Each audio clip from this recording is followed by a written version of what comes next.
Welcome to The Explainer. So today we are diving deep into the Sculptor's Online Business Handbook.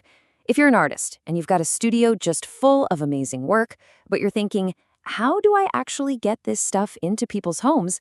Well, this is the guide for you. I just love this quote because it's so real.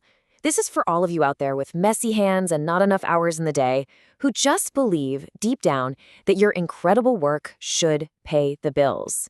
It's about turning that passion into a business that actually works. Okay, let's get right into it. First up, from shelf to sale.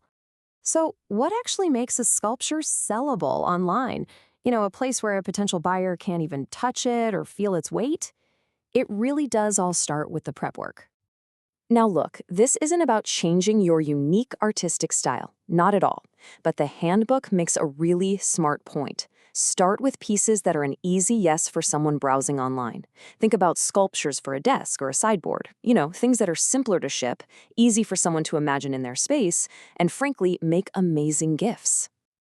And this right here, this is the core challenge. It's a totally different ballgame from selling in a gallery. Online, a buyer can't walk around your piece. They can't feel the texture.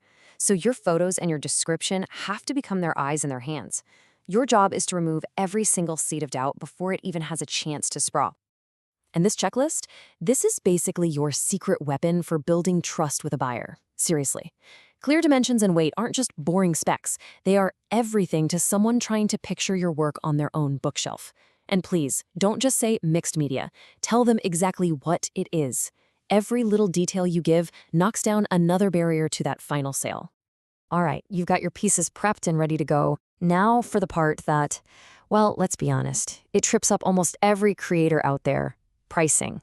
This is that tricky place where your art has to meet the practical world of commerce, and it's so easy to get it wrong.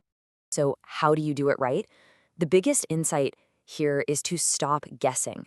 Stop pulling numbers out of thin air and start calculating. And listen, pricing your work like a business isn't selling out. It's actually the opposite. It's about valuing your own time and skill so you can afford to keep on making it. So here's the formula, and I really want you to focus on number 2, time. Of course, every artist remembers to include the cost of clay or resin, but what about all those hours you spend on emails, taking photos, and carefully packing everything up? The guide points out this can literally be half your time. This formula makes sure you get paid for all of it, plus a little extra to grow. This price ladder idea is just brilliant. It creates different ways for people to buy from you.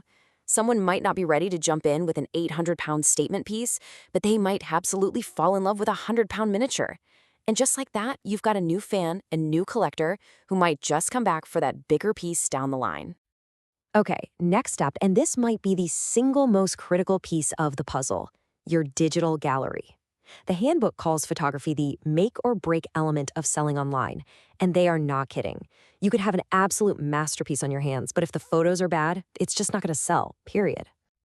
And here's the good news. You don't need a $1,000 camera setup. You just have to be thorough. Give them everything. One beautiful hero shot, show them every single angle, and zoom right in on those gorgeous textures. But, and this is non-negotiable, you must include a photo for scale next to something familiar, like a coffee mug.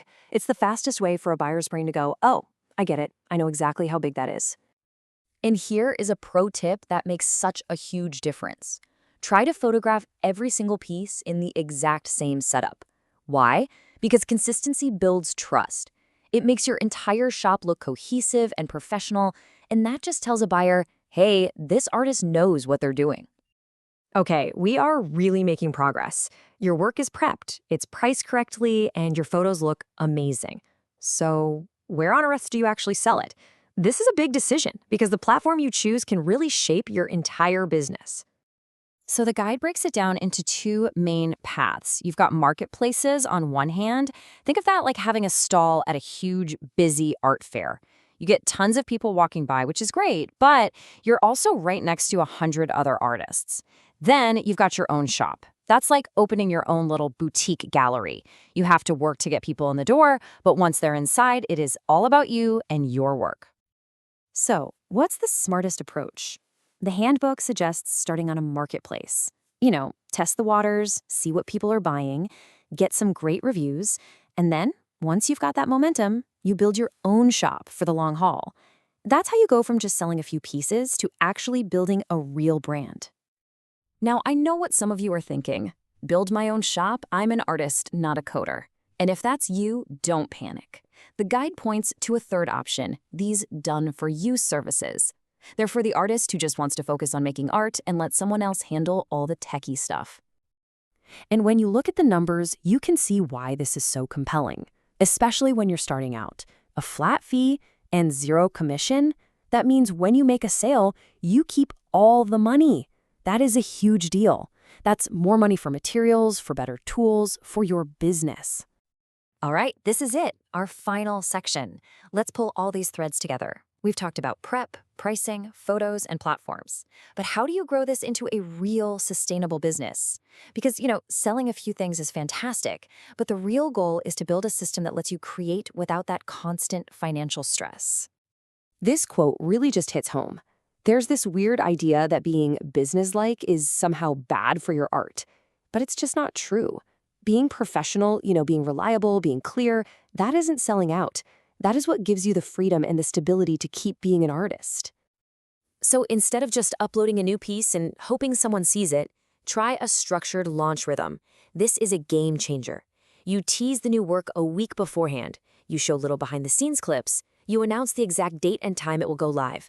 Suddenly, you're not just listing a product, you're creating an event that people actually get excited about. And really, it all just boils down to this. You have already done the hardest, most magical part. You created the work. That's the real genius. All this other stuff, it's just building a professional framework around it. A system to make sure your art gets seen, gets appreciated, and gets paid for.